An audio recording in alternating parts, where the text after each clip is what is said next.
ஐயோ! கமலஹாசன் தமிழ் திருமாவளவத்தை குழி தோண்டி புதைக்க போறான்.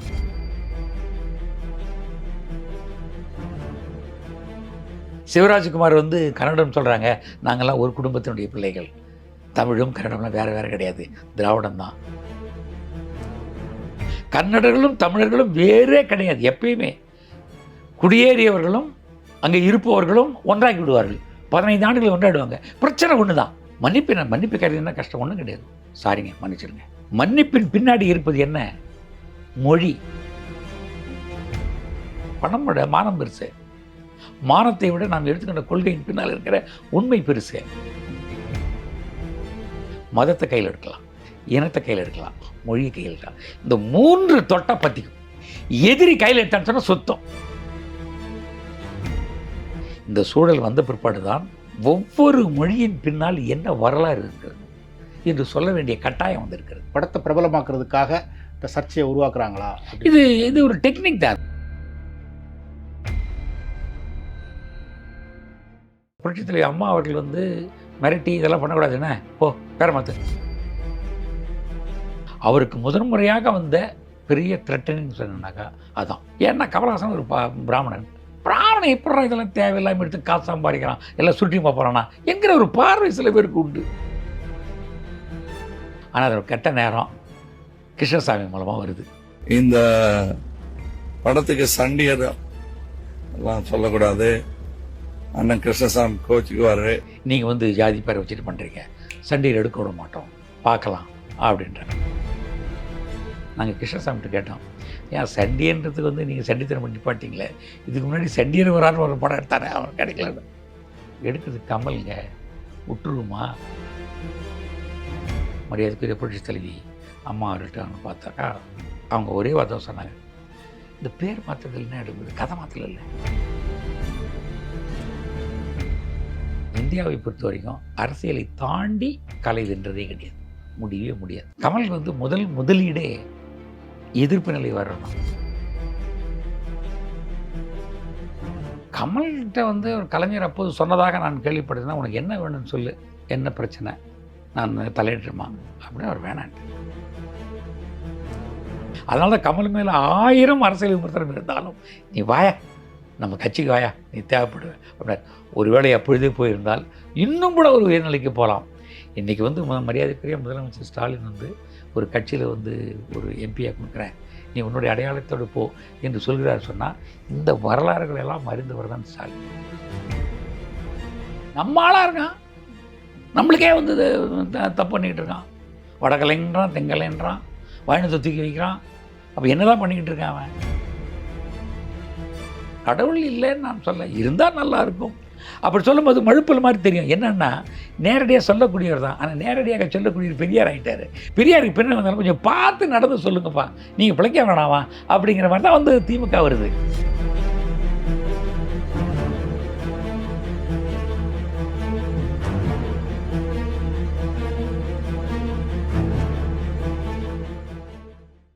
வணக்கம் சார். வணக்கம். தக் லைஃப் படம் வந்து அதோட ஆடியோ ரிலீஸ் ஃபங்க்ஷனில் வந்து கமல் சும்மா இயல்பாக அவர் பேசின விஷயம் வந்து அவர் சிவராஜ்குமாரை பார்த்து வந்து தமிழ்லேருந்து தான் கன்னட மொழி தோன்றுது, நீங்களும் எங்கள் குடும்பத்தை சார்ந்தவர் தான் அப்படின்னு சொன்னது இன்றைக்கி ஒரு பெரிய பிரச்சனையாகி கன்னடத்தில் படத்தை ரிலீஸ் பண்ண மாட்டோம் அப்படிங்கிற மாதிரி அளவுக்கு வந்திருக்கு. கோர்ட்லேயே நீங்கள் மன்னிப்பு கேட்டால் என்ன அப்படிங்கிற மாதிரி சொல்கிறாங்க. கமல் நான் மன்னிப்பு கேட்க முடியாது அப்படின்னு சொல்லியிருக்காரு. மன்னிப்பு கேட்கணும் அப்படின்னு சொல்கிறதும் கேட்க முடியாது அப்படின்னு சொல்கிறதுக்கும் ஒரு பெரிய வரலாறு இருக்குது.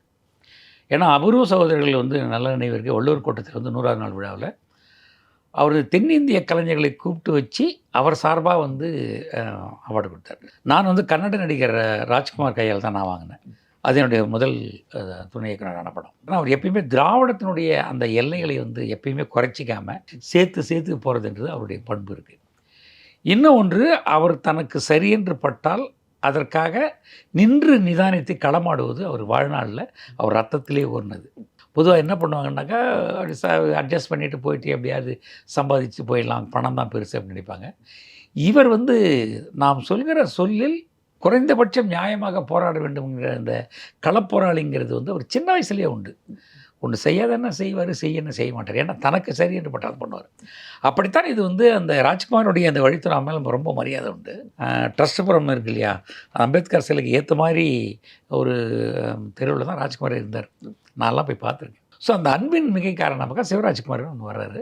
அப்போ அதெல்லாம் நினைவு வச்சுக்கிட்டு நாமெல்லாம் வந்து நீரடித்து நீர் விலகாது, நாமெல்லாம் ஒரு தோன்றல்கள், ஒரு நதி எப்படி வந்து தோன்றி போய்கிட்டு இருக்கோ அப்போ அங்கங்கே நம்ம சேர்ந்து வளர்ந்துருக்கோம் அப்படின்ற மாதிரி தமிழ் மொழி என்பது திராவிட மொழி, திராவிட மொழி என்பதே தமிழ் தான், அப்படி தான் அடையாளப்படுத்தப்படுகிறது. அப்போ தமிழ் மொழியின் மூலமாக அந்த வேர்கள் அதுவாக இருந்து அவங்கவுங்க தனித்தனியாக போய் வந்து வளர்ந்து இன்றைக்கி ஓங்கி நின்றுருக்காங்க. அப்படித்தான் நீங்கள் பிரதர்ஸ் அப்படின்னு சொல்ல வர்றாங்க. தமிழ் வந்து மூத்த ஒரு தாய் மாதிரியும் மற்றவர்களாம் அதிலிருந்து இணைந்து பிரிந்து ஒரு தெலுங்கு, கன்னடம், மலையாளம், துளு இதெல்லாம் போயிருக்கு. இது வந்து நாம் சொல்லலை, கமல் சொல்லலை. அவர் நிறைய தமிழ் அறிஞர்களோடும் தமிழோடும் உறவாடி கொண்டும் எழுதி கொண்டும் உயர்ந்து கொண்டே இருக்கிற ஒரு ஒரு ஒரு மனிதர் அவர். நீங்கள் அவர் வந்து ஓடுகிற போது நதியாக இருப்பார், நிற்கிற போது மலையாக இருப்பார். அது அவருடைய பழக்கம் உண்டு. அப்படி அவர் போகிற போக்கில் அன்பை வெளிப்படுத்தும் விதமாக தனக்கு எல்லா சூழலிலும் இலக்கியம், விஞ்ஞானம், சமூகம் அந்த கட்டமைப்பை சேர்த்து தான் சொல்லுவார். நிறைய பேர் ஒரு பேரே சொல்லுவாங்க, இவர் ஒன்று கேட்டாக்கா வந்து புரியாத மாதிரி சொல்லுவாருங்க, இதுக்கே ஒரு டிக்ஷனரி பண்ணோம்பாங்க. பல பேர் கிண்டல்லாம் அடிப்பாங்க. அவர் நீங்கள் நேரடியாக கேள்வி கேட்பதற்கு அதன் ஊடாக சமூகத்தினுடைய பல்வேறு செய்திகள் தான் தெரிந்திருப்பதால் அதையும் சேர்த்து சொல்லுவார். அப்போ நீங்கள் அவர் பேசுகிற பாணியில் வந்து பிரித்து பார்த்தீங்கன்னு சொன்னால் ஒரு மரத்தில் கிளைகள் எப்படி இருக்கோ அது மாதிரி ஒரு கேள்விக்கு வந்து பல பதில்கள் இருக்குன்னா இடது பக்கம் இருக்கும், வலது பக்கம் இருக்கும், நேராக இருக்கும், காய் இருக்கும், கனி இருக்கும். இதை உணர்ந்து மெதுவாக பார்த்தீங்கன்னா ஒரு கேள்வியில் பல பதில்கள் அடங்கி இருக்கும். அவர் வந்து 8ஆம் வகுப்புலேயே வந்து படிப்பு நிறுத்திட்டாலேயே நாம் வந்து படிப்பில் குறைஞ்சவன் கிடையாது, நம்ம வென்று காட்டணும்னு சொல்லிட்டு தான் அவர் பல மொழிகளை படித்து, வங்காளம் வரைக்கும் அவர் படித்து, ஆங்கிலத்தை படித்து, நுண்ணினாக்கில் ஆங்கிலம் பேசி, யூகே காரணம் யூஎஸ்ஏ காரணம் மிரண்டு போகிற அளவிற்கு அதை வந்து லாவகமாக பேசி பேர் எடுக்கிறாருன்னா ஒரு உந்துதல் தான். திருக்குறள் கூட பாதி பேர் புரியாது, தமிழ் தான் எழுதப்பட்டிருக்கிறது, 7 சொற்கள் தான். ஆனால் 7 சொற்களுக்கு வந்து பொழிப்புரை பாருங்கள் எவ்வளோ போயிருக்காங்க, நூற்றுக்கணக்கான பேர் எழுதியிருப்பாங்க. அவருடைய அனுபவத்திலிருந்து சமூக பயன்பாட்டிலிருந்து எழுதியிருப்பாங்க. அது மாதிரி அந்த தமிழையே சொல்கிறதுக்கு இன்னொரு தமிழ் தேவைப்படுது அப்படிங்கிற மாதிரி இவருடைய பதில்களில் வந்து மறுபடியும் தேடி ஒரு விடையை கண்டுபிடிக்கிற அந்த இடத்துல தான் இருக்கார். அப்படித்தான் சினிமா பற்றி நேரடியாக பேசிட்டு போகாமல் நேரடியாக சொல்லியிருக்கலாம். சிவராஜ்குமார் வந்து கன்னடம் சொல்கிறாங்க, நாங்கள்லாம் ஒரு குடும்பத்தினுடைய பிள்ளைகள், தமிழும் கன்னடம்லாம் வேறு கிடையாது, திராவிடம் தான். ஒரு காலத்தை மதுரை வந்து திராவிடத்தினுடைய தலைநகரமாக இருந்தது. 1944 நம்முடைய திராவிட தாய் அப்படின்னு சொல்லிட்டு நம்ம தேவநாய பாவனர் எழுதியிருக்கார். அதை பார்த்தா அவங்களுக்கு தெரியும். ஒரு திராவிடம் என்பது ஒரு பொதுவாக இருந்தது. 12 நாடுகள், திசை நாடுகள், இங்கேருந்து பலுசிஸ்தான் வரைக்கும் வளர்ந்துருக்கு. ஸோ அப்படிலாம் போய் இருந்து வளர்ந்து தனித்தனியாக போய் அடையாளப்பட்டு திராவிட மொழிகள்லாம் போயிருக்கு. அதெல்லாம் அவர் தனக்கு தெரியும் அப்படிங்கிறதுக்காக தமிழிலிருந்து வளர்ந்து போனது கன்னடம்னு சொன்னார். இவ்வளோதான். இதில் என்ன பிரச்சனை வந்தது? ஒரு நடிகர் அதிகபட்சமாக சமூகத்தில் அக்கறை கொண்டிருக்கார், ஒரு பதில் சொல்கிறார், அதை கடந்து போயிருக்கலாம். அல்லது கன்னடத்தில் இருக்கிற மிகப்பெரிய வல்லுநர்கள், ஜாம்பவான்கள், மொழி அறிவியலாளர்கள், இலக்கணம் தெரிந்தவர்கள் இதை இல்லை, தமிழ் எந்த விதத்திலும் நாங்கள் அதிலிருந்து வரலை, நாங்கள் தனியாகத்தான் இருக்கிறோம், வேணால் தமிழுடைய வேர் சொற்கள் கொஞ்சம் ஒன்றா இருக்கலாம், எங்களுக்கு வந்து சமஸ்கிருதத்தில் கொஞ்சம் வந்திருக்கு, வேறு இதிலேருந்து வந்திருக்கு என்று அவர்கள் சொல்லி தரவுகள்னு எப்படின்னா செப்பேடுகளும் கல்வெட்டுகளும், அதுக்கு முன்னாடி வந்து காப்பியங்களும், அதுக்கப்புறம் இலக்கண வகுத்த அந்த வரைகளும், அது கால வரையெல்லாம் சொல்லி ஒப்பிட்டு இதை விட அது வேறு நிலையில் இருந்திருக்கு என்று சொல்லியிருக்கலாம். ஆனால் அதையெல்லாம் விட்டுவிட்டு நேரடியாக கமலை ஒரு குறியீடாக்கி அவர் சொன்னதை வந்து மறுத்து, எப்பயுமே ஒரு ஒரு உலகத்தில் வந்து ஒன்றுபடுவதற்கும் பிரச்சனை செய்வதற்கும் 3 காரணங்கள் உண்டு. மதத்தை கையில் எடுக்கலாம், இனத்தை கையில் எடுக்கலாம், மொழியை கையில் எடுக்கலாம். இந்த 3 தொட்டை பற்றிக்கும். எதிரி கையில் எடுத்தான்னு சொன்னால் சுத்தம் வீழ்ந்துடும், நியாயமாக பேசுகிறோட வீழ்ந்துடுவோம். இதுதான் நமக்கு வரலாறுகள்லாம் சொல்லுது. ஏன்னா தாய்மொழி என்பது அப்படிப்பட்ட ஒரு நெருக்கமானது. அப்போது கன்னடத்தில் இருப்பவர்கள் வந்து நம்முடைய கன்னடத்தை குறைச்சி பேசிட்டாரு, நாம் அவர்லேருந்து வந்தோமா, என்ன பேச்சு இது என்று அங்கே இருக்கிறவங்களை வந்து கிளப்பி விட்டு ஒரு ஆதாயம் தேடி கமலை வந்து முன்னணியிட்டு அவர்கள் வந்து தன்னுடைய சூழலை தன் கைவரை பெற்று இவர் எதிர்க்க ஆரம்பிச்சிருக்காங்க. அது வந்து முதலமைச்சர் வந்து அவர் வந்து நீங்கள் கேட்கக்கூடாது, மன்னிப்பு கேட்கக்கூடாது, அதில் உண்மை கிடையாது என்று சொல்லி அதை ஒரு வழக்கு தொடுத்து அதை ஒரு நீதிபதி வந்து அவற்று கன்னடனுடைய மக்கள் நல்லா தான் இருக்காங்க. மக்கள் எந்த பிரச்சனையும் இல்லை. மக்கள் அவர் பாட்டு போயிட்டே இருக்காங்க. பெங்களூரில் பார்த்தீங்கன்னு சொன்னால் 1/3 தமிழர்கள். கன்னடர்களும் தமிழர்களும் வேறே கிடையாது. எப்பயுமே குடியேறியவர்களும் அங்கே இருப்பவர்களும் ஒன்றாகி விடுவார்கள். 15 ஆண்டுகள் ஒன்றாடுவாங்க. பிரச்சனை ஒன்று தான். வரும்போதான மொழி வேறு வேறு இருக்கலாம். ஆனால் வந்து தங்குகிற பிற்பாடு 15 ஆண்டுகளுக்கு பிற்பாடு அவன் அந்த நிலத்தினுடைய ஒரு மனிதனாக மாறிடுவான். அப்போ பொது பிரச்சனையாக மாறிடும். அப்படித்தான் இன்றைக்கு கர்நாடகா வந்து இங்கிருந்து போகிற தமிழ்நாட்டில் கன்னட பிரச்சனையோடு சேர்ந்து விடுகிறார்கள். அவங்க வேற நினைக்கிறது இல்லை. ஆனால் அரசியல்வாதிகள் தான் தன்னுடைய இடத்தை விட்டு கொடுக்கக்கூடாது என்பதை யோசிப்பி விட்டு கமலை வந்து எதிர்ப்பக்கம் நிறுத்தி ஒரு பெரிய ஒரு போராட்டம் நடத்திட்டு இருக்காங்க. இது ஒரு இந்த சூழல் வந்திருக்க வேண்டிய வாய்ப்பில்லை. ஆனால் ஒன்று, இந்த சூழல் வந்த பிற்பாடு தான் ஒவ்வொரு மொழியின் பின்னால் என்ன வரலாறு இருக்கிறது என்று சொல்ல வேண்டிய கட்டாயம் வந்திருக்கிறது. நீதிபதி வந்து ஒரு லாவகமாக ஒரு கேள்வி கேட்டார். என் மக்கள் இவ்வளோ பிரச்சனையாக இருக்காங்க, மன்னிப்பு கேட்டால் என்ன, உங்களுக்கு என்ன பிரச்சனை என்று கேட்பதனுடைய அர்த்தம் கமலை மன்னிப்பு கேட்டு மன்றாடுவதல்ல. அதனுடைய மறைபொருள் அர்த்தம் என்னன்னா, இதுக்கு நேரடியாக சாட்சி கொடுங்க, ஆதாரங்கள் கொடுங்க என்று கேட்கிறார். அவர் தமிழுக்கு வந்து மூத்த மொழி ஆதாரம் கொடுங்கன்னா நிறைய இருக்குது. கல்வெட்டுகள் இருக்குது, ஆதாயம் இருக்குது, நிறைய இருக்குது. அதெல்லாம் கொண்டு போய் கொடுக்க போகிறாங்க. அதுக்கான நேரத்தை தான் ஒரு வாரம் கேட்டிருக்கார். அதை வல்லுநர்கள் கொடுப்பாங்க. அவர் தோப்பு பரமசிவம் முதல்கொண்டு அவர் சந்தித்து பேசுகிறவர் தான். இந்த பக்கம் பார்த்தீங்கன்னு சொன்னாக்கா நம்முடைய புவியரசு, பிரபஞ்சன், மாலன், மேத்தா என்று தமிழ் அறிஞர்களோடும் தமிழ் பண்பாட்டு அறிஞர்களோடும் கலந்து பேசிட்டு இருக்காரு. வேணும்னு சண்டை பண்ணி தெரிஞ்ச சொன்னார். இதையெல்லாம் அவர் எடுத்துகிட்டு போய் ஒரு கோர்ட்டில் சொல்லுவார். கோர்ட்டையும் அதை பரிசீலிக்கும்.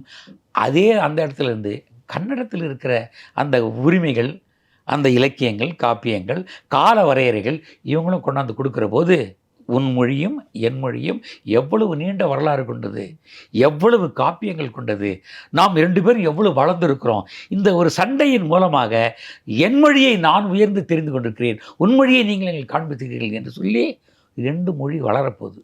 அதனுடைய சூட்சுமக்கூறாக தான் நீதிபதி உச்சபட்சமாக உணர்ச்சிகரமாக மன்னிப்பு கேளுன்னு சொன்னார். இவர் ஏன் மாட்டேன்னு சொன்னால், நான் மன்னிப்பு கேட்பது பெரிய விஷயம் இல்லை. கமலஹாசன் ஒரு தவறு செய்து விட்டால் மன்னிப்பு கேட்பது என்பதை அவர் சாதாரணமாக செய்து விட்டார். அது ஒன்றும் பெரிய விஷயம் இல்லை. மானுடம் பெரிது, மனிதன் பெரிது, மனித விழுமியங்கள் ஒன்றாதல் பெரிதுன்னு நினைக்கிறவர் தான். எல்லா இடத்துலையும் பார்த்தீங்கன்னா தெரியும். அவர் வீம்பு பிடிப்பது என்பது சரி என்று போனதை மக்களுக்கு சொல்லுகிற ஒரு சூத்திரதாரியாக தான் அவர் இருந்திருக்கார். அவர் ஒன்று சொல்லுகிற போது ஒரு மக்களினுடைய வாழ்வியலை, சமூகத்தை, அறநெறியை, இலக்கியத்தை தன்னோடு சேர்த்து அரவணைத்து கொண்டு தான் சண்டை போடுவார். வீம்பு சண்டை கிடையாது. அப்படி தெரியும், நீ நடிகன் தானே, பணம் கொடுத்தா நடிக்க வேண்டியது தானே, சொந்த கம்பெனின்றதால் நீ வந்து சண்டை போடுறியா? சண்டை போடுறது மூலமாக உனக்கு நிறைய பேர் வந்து படம் பார்த்து உனக்கு கோடிகள் அழலான்னு பார்க்குறீங்களா? நீங்கள் செய்கிற செய்தியா என்றெல்லாம் கூட அவர் சொல்லுவது உண்டு. பழிச்சொற்கள் அதெல்லாம் வரதான் செய்யும். ஒரு சமூகத்தில் வந்து ஒரு பிரச்சனைக்கு முன்னாடி நிற்கிற போது அது வரத்தான் செய்யும். அந்த மலை மேல் கல்லெறிவதும் உண்டு. அந்த கல்லெறிவதன் மூலமாக ஏறி ஏறி ஏறி போய் அந்த இமயமலை வென்றெடுத்து இவ்வளோ உயரமா என்று கண்டுகொண்டதும் உண்டு. காலம் அவருக்கு கொடுக்கப்பட்ட இடம் ஒரு எதிர்ப்பு நிலையிலிருந்து ஒரு சமத்துவ நிலைக்கு மக்களிடம் காண்பிக்கிற கண்ணாடியாக தான் இருக்கார். அப்படித்தான் இந்த எதிர்ப்பை வந்து கன்னட எதிர்ப்பை நான் பார்க்குறேன். ஆனால் கன்னடம் மொழி மேல் அவர் என்றும் எதிர்ப்பு கட்டியதில்லை. வரலாறுகளை தோண்டி பார்க்கிற காலத்தினுடைய சூட்சமக்குறியாக கமல் மாறியிருக்கார் அப்படின்னு நினைக்கிறேன். கன்னடத்தில் தமிழ் தோண்டிச்சா இல்லையா அப்படிங்கிறது ஒரு பக்கம் இருக்க, இந்த சினிமா நாளைக்கு ரிலீஸ் ஆகுது வந்து, ஸோ படம் வெளியாகணும், அதிலிருந்து பெரும் பணம் போட்டிருக்காரு, ஸோ நஷ்டமாயிடக்கூடாது அப்படிங்கிற கமல் மேலே அக்கறை உள்ள, சினிமா மேலே அக்கறை உள்ளவங்க எல்லாம் சொல்கிறாங்கன்னா, ஒரு மன்னிப்பு கேட்டால் என்ன, படம் ரிலீஸ் பண்ணிடலாமே அப்படின்னு. ஸோ என்ன நினைக்கிறீங்க, இந்த படம் கன்னடத்தில் ரிலீஸ் ஆகலைன்னா எவ்வளோ நஷ்டமாகும்னு நினைக்கிறீங்க? எப்படி 10 கோடியிலேருந்து 20 கோடி ஆகும். ஆனால் இந்த பிரச்சனையை வந்து அவர் மன்னிப்பு கேட்க முடியாதுன்னு சொன்னது போல் 50 கோடி வரைக்கும் மக்கள் வந்து ஆதரவு கொடுத்து படத்தை பார்ப்பாங்க. நட்டம் அவருக்கு கிடையாது. எப்பயும் பணத்துக்காக மண்டி போட்டு கிடையாது. 5 கோடிக்கு மேலே செலவுப்பட்ட மருதநாயகம் வந்து அப்படி தான் ஓரமாக கிடக்கு. ஏற்கனவே மகளிர் மட்டும் இந்தியில் எடுக்கப்பட்டு சில காட்சிகள் மட்டும் எடுக்கக்கூடிய சூழலில் ஒரு சின்ன பிரச்சனையால் அது பல கோடிகள் பணம் அப்படியே தான் கிடக்கு. அவர் வந்து போய் வெளிநாட்டில் வந்து சபாஷ் ராய்டு அப்படின்னு ஒரு படம் எடுக்கப்பட்டு அவர் விபத்து ஏற்பட்ட பிற்பாடு பல பிரச்சனைகள் வந்து கூட அந்த கோடிகள் அப்படியே கிடக்கு. இவருக்கு கோடிகள் பணம் என்பது வந்து தன்னுடைய உழைப்பின் மேலே கொடுக்குற பணம் தானே ஒழிய அதிகபட்சமான பணத்தை குவித்து கொண்டு ஆண்டு அனுபவிக்கிற மனிதர் அவர் அல்ல. சினிமாவில் பணம் சம்பாரித்து சினிமாவில் கொட்டுறவர் தான். குப்பையை வந்து கோமியாக மாற்றுவார், கோமியத்தை மறுபடியும் குப்பையாக மாற்றுவார். இதுதான் அவருடைய பழக்கம் உண்டு. பணத்தை பார்த்து பயப்பட மாட்டார். அவர் வந்து ஒரு பிரச்சனையை கையாண்டால் அது சரியானது என்று சொல்வதற்காக தன்னையே கூட இழக்க தயாராக இருப்பார். ஒரு முறை வந்து ஒரு நற்பணி இயக்கம் மன்றத்தில் ஒரு பிரச்சனை வருகிற போது அவர் வந்து மன்றத்தை முழுதாக அவரை கலைச்சிட்டு அவர் இயக்கமாக மறுபடியும் மாற்றக்கூடியவர் தான். எராடிகேஷன். பேச்சர் பண்ண மாட்டார். பேச்சர்க் என்பது தன்னை காப்பாற்றிக் கொள்வதற்காக. தன்னை காப்பாற்றிக்கொண்டு என்ன செய்ய போகிறாய்? உண்மை ஒரு பக்கம் உன் அருகாமையில் இருந்து கொண்டிருக்கிற போது நீங்கள் வளைந்து கொடுத்து விட்டால் பெரிய வாழ்க்கை வாழ்ந்து விடலான்னா கமலஹாசனுக்கு என்ன பெரிய வாழ்க்கை யார் தரப்போகிறது? 4 வயசுலேயே களத்தில் நம்ம நடித்து கைத்தட்டல் வாங்கினவர். அப்பொழுது தொடங்கிய லட்சக்கணக்கான கைத்தட்டல்களை வந்து இன்னும் குறையாமல் 75 ஆண்டுகளுக்கு பிற்பாடும் பேசுபொருளாக முதல்நிலை நாயகனாக இருக்கார். ஆஸ்கார் நாயகர்கள் விண்வெளி நாயகன்கிறாங்க. மேலும் மேலும் தன்னை வந்து பதப்படுத்தி கொண்டு செதுக்கி கொண்டு மேலே போயிட்டே இருக்கார். அப்படி என்றால் இதுக்கு கோடிகள் இது இழப்பு என்பது சரியானதான் நினைக்கிறார். கூட இருக்கிற சொல்ல ஐயோ பணம் போயிடுச்சேன்னு. பணம் என்பதை விட மானம் பெருசு. மானத்தை விட நாம் எடுத்துக்கொண்ட கொள்கையின் பின்னால் இருக்கிற உண்மை பெருசு. காந்தி வந்து மிகப்பெரிய கிரிமினல் லாயர். அவர் வந்து ஒரு வழக்குன்னு சொன்னால் அப்போவே அதிகபட்சமான பணம் வாங்கினவர். அதுதான் வாழ்க்கை என்று சொல்லியிருந்தால் அவர் எங்கேயாவது வந்து கோர்ட்டில் வந்து வாதாடி இருக்கலாம், நிறைய பணம் சம்பாதிக்கலாம். ஒரு மனிதனுக்கு வந்து மிகப்பெரிய ஒரு ரயிலில் போகும்போது கருப்பு போது யாரா நீ ஏற பணம் கொடுத்தால் கூட முதல் பட்டியல் ஏறக்கூடாது என்று அறை வாங்கி பிற்பாடு தான் ஒரு மனிதனை அடிமையாக நினைக்கிற ஒரு காலகட்டமாக இருக்குன்னு அப்படியே தூக்கி போட்டு சட்டையை கட்டி போட்டு வந்து இறங்குறார் இந்தியாவில். மற்றவர்கள் பார்வையிலேயே அவர் ஒரு முட்டாள், எதுக்கும் லாயக்கற்றவர். ஆனால் காலத்தின் முன்னிலையில் தன்னை பரிசோதித்து கொண்டவர். தூக்கி போட்டு வந்து சுதந்திர போராட்டத்துக்காக நிற்கிறார், கடைசியும் நிற்கிறார், நடக்கிறார், சொகுசாக இருக்க வேண்டிய வாழ்க்கை தூக்கி போடுறார். காலம் ஒரு மனிதனை எப்படி தான் தேர்ந்தெடுக்கும். கமலஹாசனை இப்படித்தான் தேர்ந்தெடுக்கிறேன்னு நினைக்கிறேன். எடுத்துக்கொண்ட கொள்கையில் அதற்கு என்ன விலை கொடுக்குறாருன்னு சொன்னால் தன்னை தான் விலை கொடுக்குறாரு. மன்னிப்பு கேட்கறதுன்னா கஷ்டம் ஒன்றும் கிடையாது. சாரிங்க மன்னிச்சிடுங்க, ஒன்றும் ஆயிடுபடல. மன்னிப்பின் பின்னாடி இருப்பது என்ன? மொழி, வரலாறு. தமிழ் தான் பெருசு அப்படின்னு சொல்கிறதுக்காக இல்லை, அப்படி இருக்கிறது என்று சொல்வதற்கு கூட இடமில்லை என்றால் 2025 என்று உலக நாடுகளெல்லாம் எல்லாம் அறிவு பெற்று மேம்பட்டிருக்கிற ஒரு காலநிலையில் இருக்கிற ஒரு செய்தியை சொல்வதற்கு கூட நீங்கள் வந்து முடியாது, பணிஞ்சு போயிடுங்க மன்னிப்பு அப்படின்னா வரலாறு தப்பாக சொல்லிட்டு போகிற கமலஹாசன் ஆகிடுவார். நீங்கள் அப்படி அவர் மன்னிப்பு கேட்டாங்க, மன்னிப்பு கேட்கறதுக்கு வந்து அகம்பாவமோ கேட்க முடியாதுன்றதெல்லாம் கிடையாது, திமிரோ கிடையாது.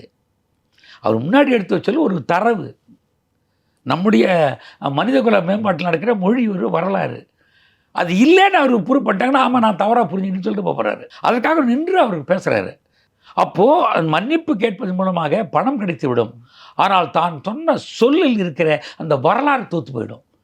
நாளைக்கு ஒரு பிரச்சனை சொல்லுவாங்க, கமலஹாசனே வந்து மன்னிப்பு கேட்டு போயிட்டாரு, தமிழ் வந்து பெருசு இல்லைன்ட்டு, கன்னடம் தனி அது தனி அப்படின்னு போயிட்டாரு, நீங்கள் யாரா பேசுறது என்று எளிதாக சொல்லிவிடலாம். கமலஹாசன் என்பது தனிநபர் இல்லை, ஒட்டுமொத்த உலக நாட்டினுடைய தமிழ் மக்களினுடைய அடையாளம், அவர்களுடைய ஆசாபாசத்தினுடைய அது ஒரு குரல். நீங்கள் அதை அப்படி தான் பார்க்கணும். அது அவர் எடுத்தது தக்லை இப்போ வச்சு இன்றைக்கி கடையை வச்சு அடிக்கிறாங்க.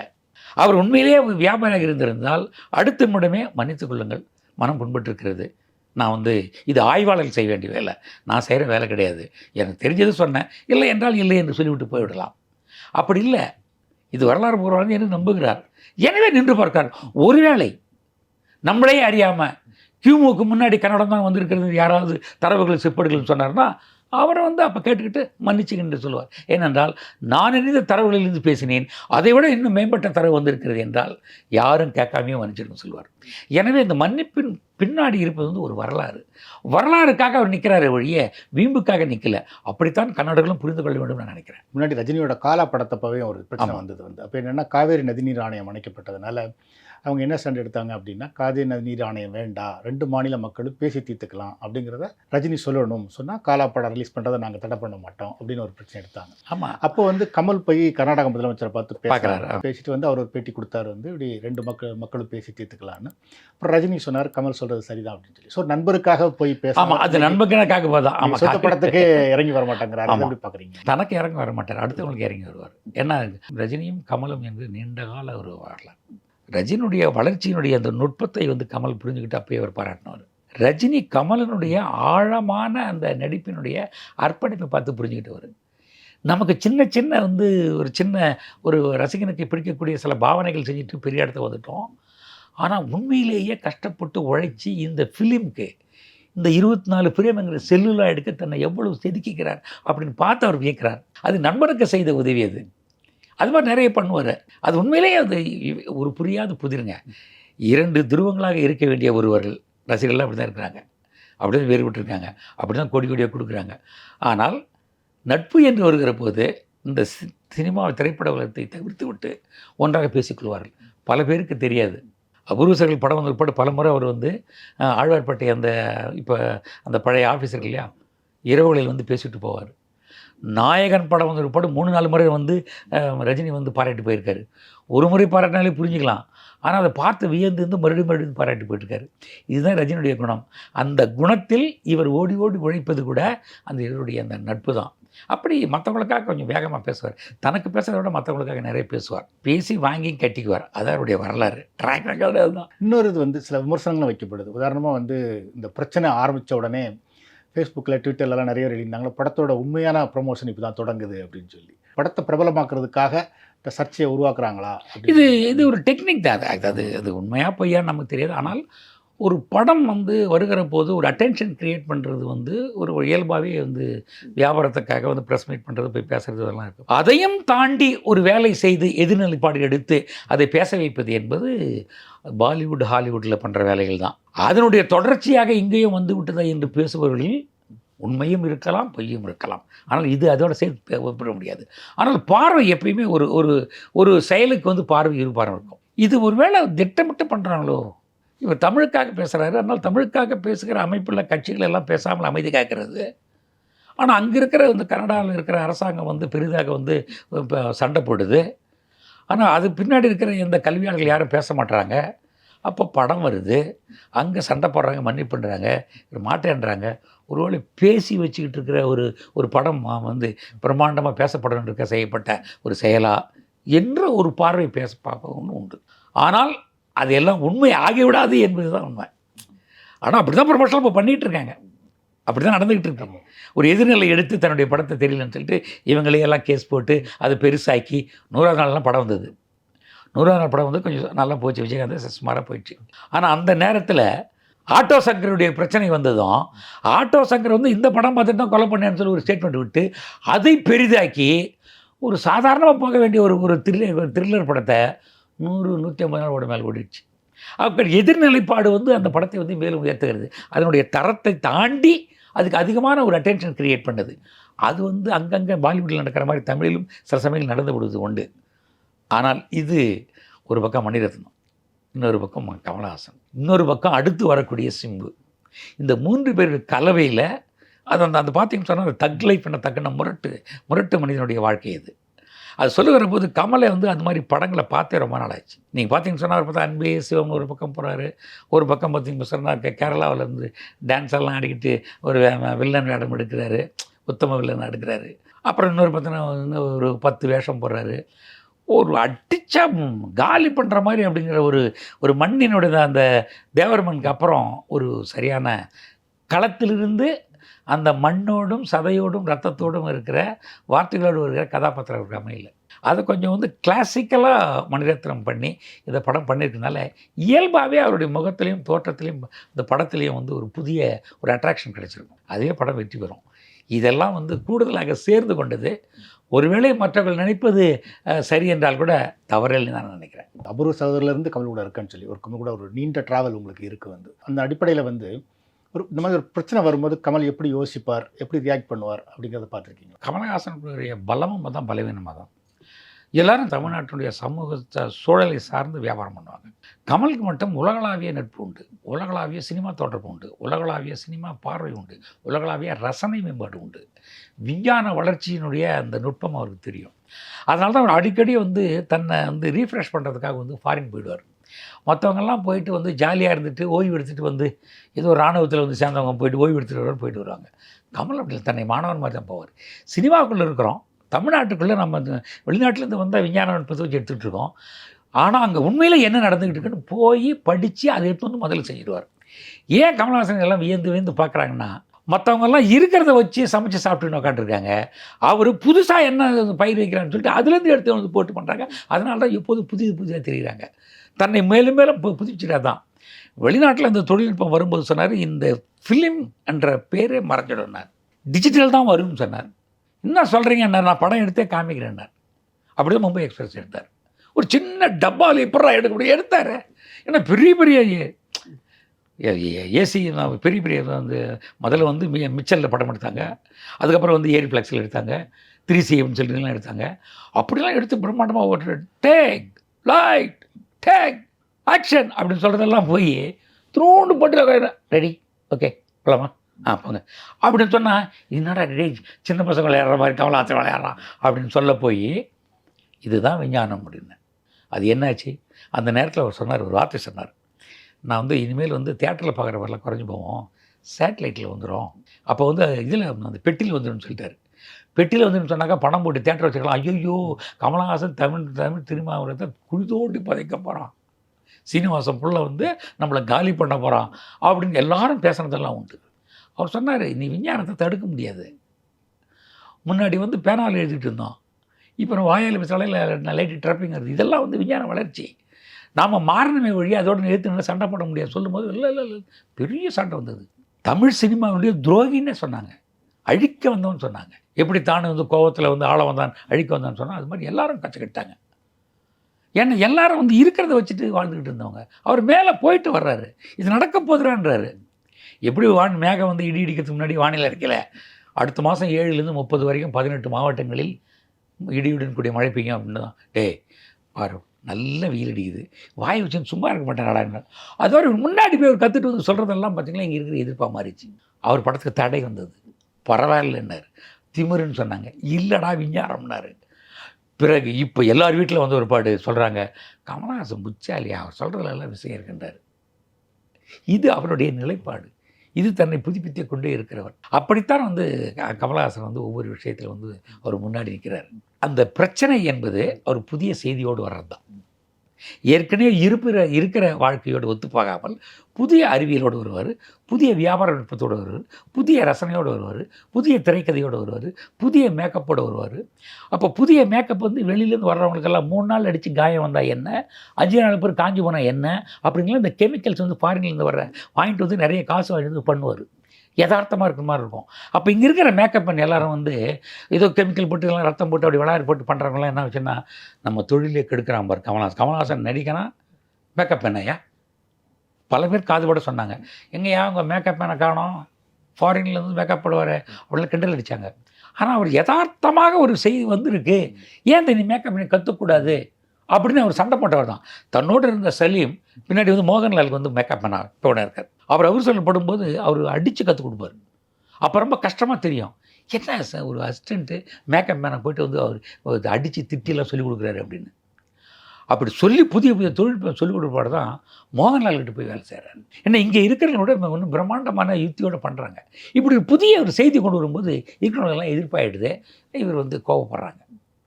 அப்படித்தான் கமலஹாசன் எப்போதும் வந்து ஆனால் வெயிட் பண்ணுவார். ஏன்னா அது தெரியும் இல்லை, வெயிட் பண்ணுவார், திட்டு வாங்குவார், கெட்ட பேர் வரும், மறுபடியும் பார்த்தீங்கன்னா இவர் சொன்னதான் நடக்கும். ஏன்னா ஆல்ரெடி ப்ரூவ்டு ஃபாரினில் அதை சொல்கிறாரு, நீ தயங்குற என்ன துரோகின்னு நினைக்கிற பாரு கொஞ்ச நாள் கழிச்சு வரப்போகுதுன்னு எல்லாம் வருகிறது. அப்போ எழுத்தவங்க அத்தனை பேரும் கமலஹாசன் சொன்னால் கரெக்டு தாங்க. அதுக்கப்புறம் என்ன ஆகிடுதுன்னு சொன்னாங்க, தமிழ் திரைப்பட வளர்ச்சி என்று வருகிற போது கமலிடம் ஆட்டோமேட்டிக்காக காலம் கொண்டது பண்ணி பாட்டுது. இதை எப்படி சமாளிப்பார்னா எல்லா திட்டையும் வாங்கிக்கிட்டு கெட்ட பேர் வச்சுக்கிட்டு, அதுதான் வேறு வழியே கிடையாது. பழுத்த மரம் கல்லடின்னு சொல்லுவாங்க, ஏறி போய் யாருக்கும் பறிக்க தெரியாது, கிடக்கிற கல் எடுத்து அடிப்பாங்க, உழுது உழட்டமே அப்படிப்பாங்க. அது மாதிரி தன்னையே வந்து புதிய செய்திகளாக முன்னாடி நின்று பரவாயில்ல நீங்கள் திட்டினாலும் பரவாயில்ல, நாளைக்கு என்ன நடக்க போதுவார்னு வெயிட் பண்ணுவார். எதிர்த்து போராடுறதை விட பொறுமையாக இருப்பார், கெட்ட பேர் வாங்குவார், வாங்கி பிற்பாடு கரெக்டாக தான் இருந்திருக்காருன்னு சொல்லுவாங்க. இப்போவும் சரி எப்பவும் சரி கமலுக்கு அதிகப்படியான நுட்பமும் நுண்ணறிவும் சமூக அக்கறையும் அரசியலை பண்ணார் இல்லைன்னா சேர்த்து கேட்காதீங்க, மற்ற விஷயங்கள் சொல்கிறேன், மனிதாபிமானத்தோடு செயல்படுகிற எல்லா விஷயங்களிலும் அவர் நின்று நிதானித்து அதற்காக வந்து சொல்லடியும் தன்னுடைய கெட்ட பேரை வாங்கிட்டு நின்னால் கூட காலம் ஒரு சரியான இடத்தை கொண்டு போய் சேர்க்கும். அவர் அப்படித்தான். அவர் அப்படி இல்லைன்னு சொன்னாக்கா அது கமலாக இருக்க முடியாது. அதுதான் அது வாங்கி கட்டி தான் ஆகணும். சில பேர் சொல்லுவாங்க, வாய் வச்சு சும்மா இருக்க மாட்டேன்னு ஒருத்தர் சொன்னார். வாய் சும்மா இருப்பதற்கு இல்லை, சொல்ல வேண்டிய சொல்வதற்காக தான். அவருக்கு பிரச்சனை வருதுன்னு சொன்னால் கவுன் சொல்வது அல்வா மாதிரி தான்.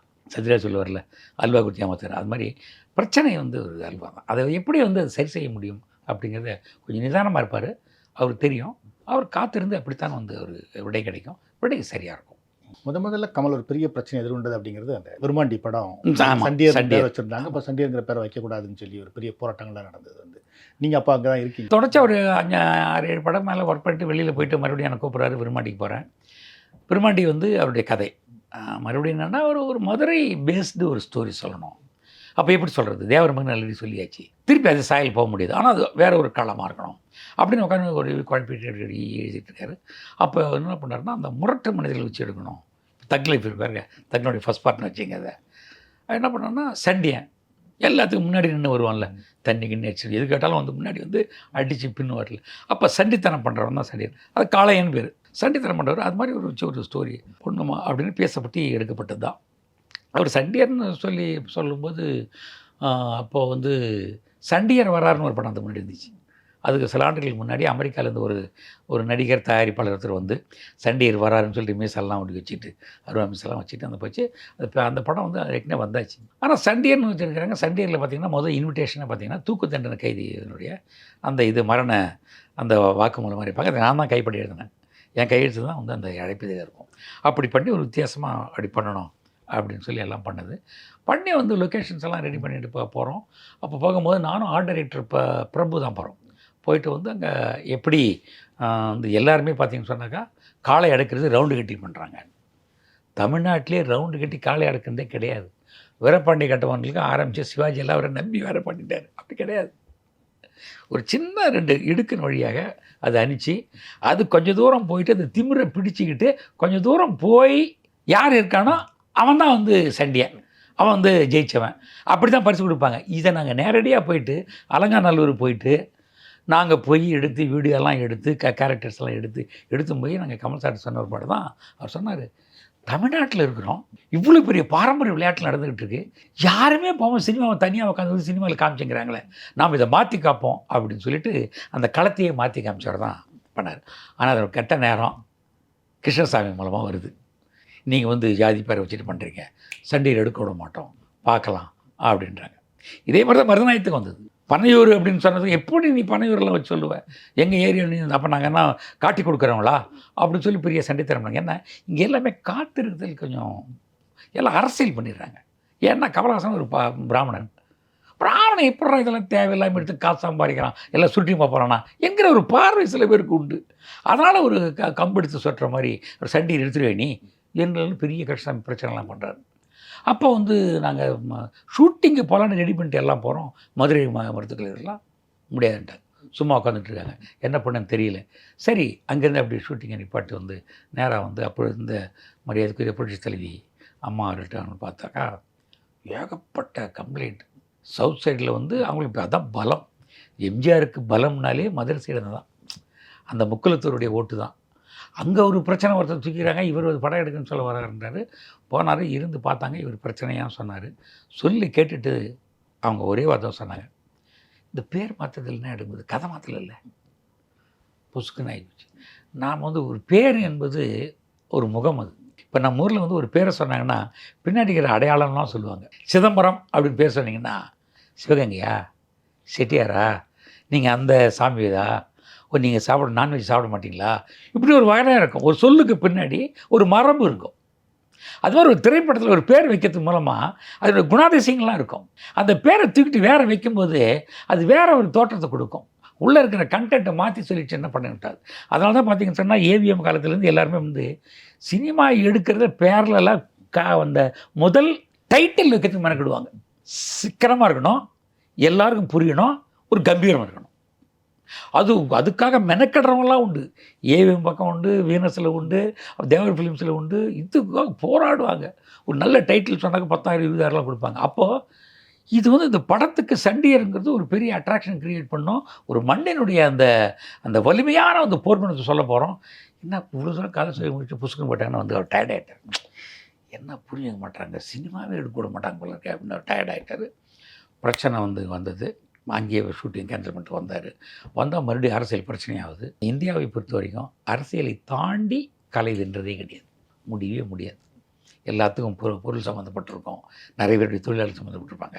ஏதாவது ஒரு விதத்தில் நீங்கள் வந்து குனிஞ்சு தான் போகணும். அப்படி ஒரு இக்கட்டான ஒரு சூழல் வரும்போது என்ன பண்ண தெரியல, பயங்கரமாக கோபம். அவருக்கு முதன்முறையாக வந்த பெரிய த்ரெட்டனிங் சொன்னாக்கா அதான் த்ரெட்டனிங்கன்னா, புரட்சித் தலைவர் அம்மா அவர்கள் வந்து மிரட்டி இதெல்லாம் பண்ணக்கூடாது, என்ன போ பேரமாத்து அப்படிலாம் சொல்லலை. ரொம்ப எல்லாத்தையும் கேட்டுக்கிட்டு குவைட்டாக கொஞ்சம் அந்த டைட்டில் எனக்கு மாற்றுங்க. இது மிகப்பெரிய ஒரு கலைஞனுக்கு வந்து மாற்றுன்றது நீங்கள் அன்பாக சொன்னாலும் சரி, மிரட்டி சொன்னாலும் சரி ஒன்று தான். அதில் ஒரு படப்பாட்டி என்னங்க இப்படிலாம் பண்ணுறாங்க அப்படின்னு சொல்லி வேறு வழி இல்லாமல் படம் எடுக்க முடியாமல் கிண்டி பக்கத்தில் அந்த கேம்பகலாவிலேயே ஷூட்டிங் போட்டு யதார்த்தம் மாறாமல் ரீக்ரியேட் பண்ணி அவர் பண்ணது மிகப்பெரிய சவால். பேர் தானே மாற்றினீங்க, கொண்டாடுறோம் பாருங்க அப்படின்னு சொல்லிட்டு முழுக்க தன்னை அர்ப்பணிச்சு, எப்பயுமே இவர் எதிர்ப்பை எப்படி பண்ணுவார்னா, தன்னை வலிந்து சிராய்ப்புகளோட ரணங்களோட நல்லா வேலை செஞ்சு அதை விட பன்மடங்கு பேர் வாங்க மாதிரி பண்ணுவார். எப்பயுமே இவருக்கு வந்து சவால் என்பது அந்த வெற்றியாக மாத்திரம் தான். 2 மடங்கு உழைப்பார். அப்புறம் சண்டியரத்துக்கு விருமாண்டின்னு மாற்றினாங்க. படம் கூட தூக்கு தண்டனை வந்து நடத்தக்கூடாது என்பது பற்றியது. கிட்டத்தட்ட பார்த்தீங்கன்னா ஒரு டாக்குமெண்ட்ரி ஸ்டைலில் ஆரம்பிக்கும். அதில் வந்து வச்சிங்கன்னா 2 விதமாக கதை சொல்லல் முறை இருக்கும். ஒரு கதாநாயகன் ஒரு கதையை சொல்லுவான், எதிரி வந்து கொத்தாளத்தேவர் ஒரு கதை சொல்லுவான். தமிழ்லேயே திரைக்கதை அமைப்பே புதுசு. எவ்வளோ ரிஸ்க்கு பாருங்கள் இவருக்கு. ஈஸியாக சொல்ல வேண்டிய ஒரு விஷயம். ஒரு 5 ஏக்கர் நிலம் வச்சுருக்கான், அவன் சிங்கப்பூர் போனான், போயிட்டு அங்கே திருப்பி வந்து தண்ணி கிண்ணி அடிச்சிட்டு இருப்பான். தன் நிலத்தை விட்டு ஒரு பொண்ணை பார்த்தான், அது பொண்ணு பின்னாடியே போனான். இது ரொம்ப சிம்பிளாக இருக்கிற ஒரு கர்நாடக ராமராஜன் எடுத்தார் இப்படி கொண்டு அது மாதிரி அழகாக பாட்டு இருக்கு, இளையராஜா பாட்டு இருக்குது. அது வந்து சிங்கப்பூர் போனால் வந்தான், ஒரு பொண்ணை பார்த்தான், பின்னாடி போனால் சண்டித்தனம் பண்ணான்னா சூப்பர் ஹிட்டாக இருக்கும். தூக்கு தண்டனை கை பற்றி யார் எடுக்கணும்? ஆனால் அதில் ஒரு மெசேஜ் வச்சு கதை சொல்லலில் புதிய முயற்சியை வந்து பண்ணி 12 கூட பண்ணியிருப்பார். ஜீவா டைரக்டர் பண்ணியிருப்பார். அந்த 2 விதமாக சொல்கிறது. உண்மை என்பது எப்பவுமே ஒரு இடத்துல இருக்காது. உங்களுக்கு தெரிஞ்சு நீங்கள் சொல்லுங்கள், எங்களுக்கு தெரிஞ்சு சொல்லுங்கள். ரெண்டையும் படம் பார்த்து தெரிஞ்சுவேன். அவன் 2 பேரும் சேர்த்து ஒரு கதை பண்ணுவான். இந்த வித்தியாசமான ஒரு முறையை வந்து இவ்வளவு போர்க்களத்துக்கு நடுவுலையும் அப்படி ஒரு முயற்சி பண்ணி அது பேசுபொருளாக்கி ஜெயிச்சார். அப்படி தான் நீங்கள் தடுத்தீங்கன்னா பல்டேடிச்சு மேலே வந்து நின்றுவார். கமலுக்கு பேரே பல்டேடிச்சு மேலே நிற்கிறவர் தான். அப்படி தான் அவர் வந்து சண்டியரை வந்து விருமாண்டியில் வந்துச்சு. நாங்கள் கிருஷ்ணசாமிகிட்ட கேட்டோம், ஏன் சண்டியன்றதுக்கு வந்து நீங்கள் சண்டித்தனம் நிப்பாட்டிங்களே, இதுக்கு முன்னாடி சண்டியர் வரான்னு ஒரு படம் எடுத்தானே, அவன் கிடைக்கலன்னு. எடுக்கிறது கமலுங்க, விட்டுருமா அப்படின்னா, கமல் என்பது ஒரு அடையாளமாக இருக்கார். அவர் இனத்தின் அடையாளமாக ஆகிட்டார். இவர் விரும்பலைன்னாலும் அந்த அடையாளங்களை அவர் துன்புறுத்திக்கிட்டே இருக்கும். அது வேறு வழி கிடையாது. அவருடைய மரணத்துக்கு பிற்பாடும் இந்த கேள்விகளை அவரை துளைத்து கொண்டே இருக்கும், பதில்கள் அவர்கிட்ட இருந்துகிட்டே இருக்கும். அப்படி தான் வந்து சண்டியர் விருமாண்டி ஆகி அதுக்கப்புறம் வந்துச்சு, ரொம்ப பிரமாபதி எத்தனை விருதுகள் வாங்கிச்சு. இன்றைக்கும் விருமாண்டி படம் வந்து தமிழ் அந்த திரைப்பட அந்த வரலாற்றில் ஒரு சிறந்த படமாக மாறிச்சு. அதுக்கு காரணம் நீ அந்த பேர் வைக்காதன்னு சொன்னதால் தான் மிகப்பெரிய பேர் கிடைச்சிது. ஸோ அந்த பேரை சண்டி இருக்கிற பேரை விருமாண்டியை மாற்ற காரணம் வந்து ஜெயலலிதாவோட கோரிக்கை தானே? கண்டிப்பாக ஜெயலலிதாவோட கோரிக்கை, மிகப்பெரிய அன்பு. அவங்க வந்து எல்லோரும் வெளியில் சொல்லுவாங்க, ஜெயலலிதா அம்மா வந்து கமல்ஹாசனுக்கு மிகப்பெரிய சங்கடத்தை கொடுத்துட்டாங்க, அதோட எதிர்ப்பு தான் வந்து அப்படிலாம் கிடையாது. அவங்க 2 பேருமே இளம் வயசுலேயே வந்து பழகியவர்கள். மிகப்பெரிய விருப்பம் உண்டு. டைரக்டர் என்னன்னு கேட்டால் தெரியும். அவர் கடைசியில் ஒரு படம் எடுக்கும்போது ஜெயலலிதா முதல்ல நடித்தாங்க. அப்போல்லாம் கமல்லாம் கூட அந்த பழக்கம் உண்டு, பேசிகிட்டு இருப்பாங்க. கமலுடைய வளர்ச்சியில் ஜெயலலிதா மகள் அவ்வளோ பெரிய ஒரு மகிழ்வும் உயர்வும் உண்டு. சிரிப்பாங்க, நல்லா பேசுவாங்க. அவர் என்னென்னா, இப்படிப்பட்ட கலைஞருக்கு ஒரு தேவையில்லாமல் ஒரு பேரில் வந்துடக்கூடாது என்பதைத்தான் அவர் சொன்னாங்க. அது உலகம் எப்படி வேறு மாதிரி மாற்றி தானே சொல்லும். அப்படி தான் நடந்தது. ஆனால் அப்போ நடந்த அந்த ஒரு கதை படம் எடுக்கணுடைய கலைஞர் மேலே விழுந்த மிகப்பெரிய அடியாக தான் அவர் நினச்சார்.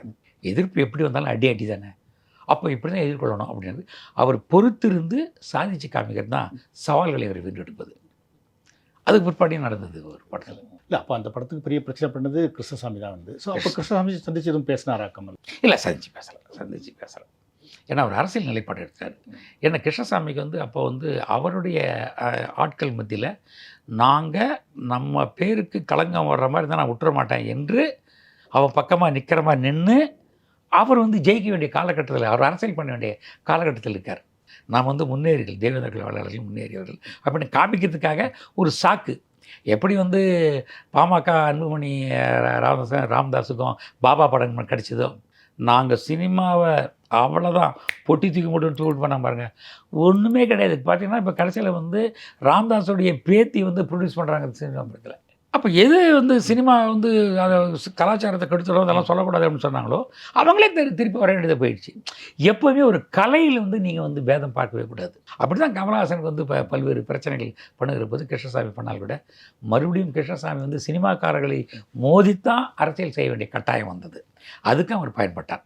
அதுக்கு பிறகு ஒரு பெரிய பிரச்சனை வந்தது அப்படிங்கிறது விஸ்வரூபம் படத்துக்கு தான் வந்து. அப்போ கமல் வந்து சொன்னா நான் நாட்டை விட்டு போகிறேன்னு கூட. ஆமாம், அது என்னென்னா அது பெரிய பட்ஜெட், கிட்டத்தட்ட 100 கோடி பணத்தை உள்ளே இருக்குனாங்க. அப்போ அது பெரிய படம்.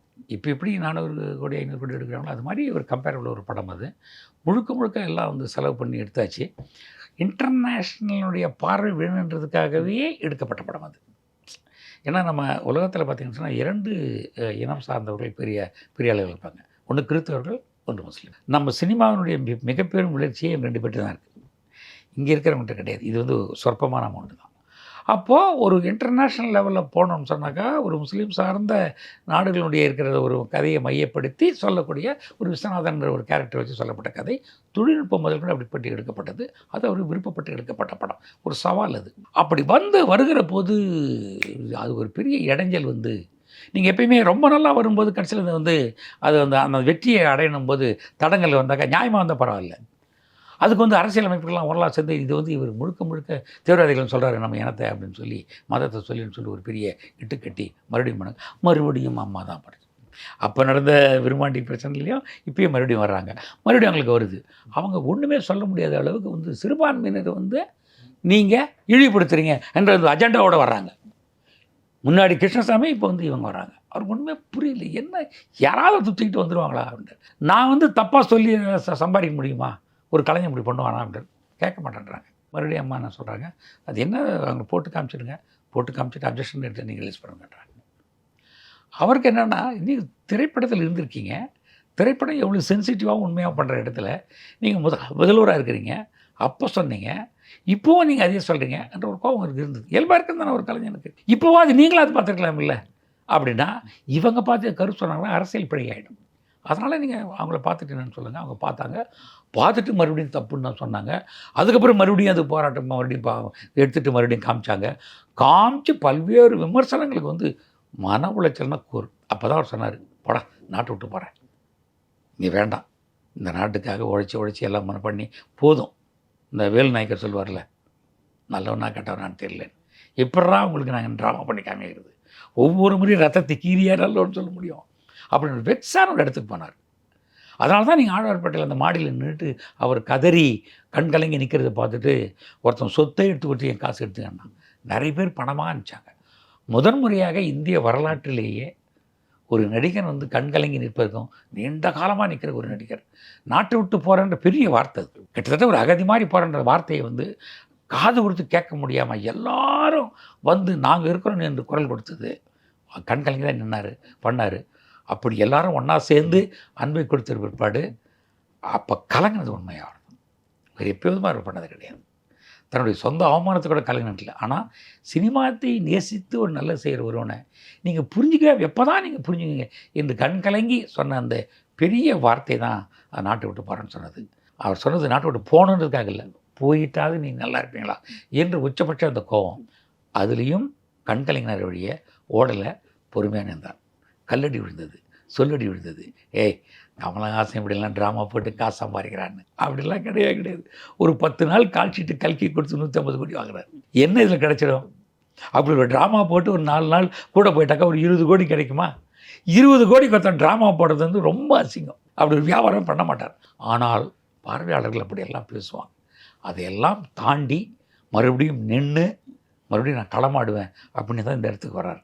அப்போ அவர் தன்னுடைய இந்த குத்தீட்டிகள் எல்லாம் வந்து குத்துறாங்க. அதுவும் அம்பு எடுத்துகிட்டு வந்து பார்த்தாலும் இவர் தாண்டி யாரை குத்த போகிறோம்னா நான் ஒன்று தான் ஏன் குத்த வரணும் குத்திட்டு போகிறான். கூடவே பொருளை குத்துறாங்க, கூட இருக்கிற நண்பர்களெல்லாம் வேடிக்கை பார்க்குறாங்க என்ப அந்த உச்சபட்ச கோபம் தான்.